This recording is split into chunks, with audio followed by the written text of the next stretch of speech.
How to block unwanted notifications in Google Chrome. That's what I will show you in this video. But before we begin, make sure to subscribe to the channel and ring the bell to get notified whenever a new video is uploaded. With that said, let's get started. So go ahead and open up your Chrome browser, and once you do that, click on the three dots at the top right corner, then click on Settings.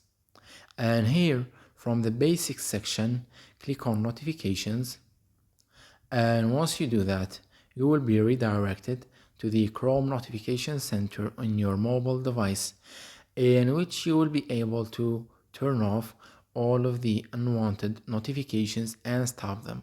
As you can see, you can turn off some of the notifications while leaving others on, depending on what suits you the best and depending on your needs. So go ahead and do that. It's that easy and simple. So that was it for this video. That's how you can stop and turn off and block the unwanted notifications in Google Chrome. If you have any questions, please leave them in the comment section down below. With that said, see you in the next video.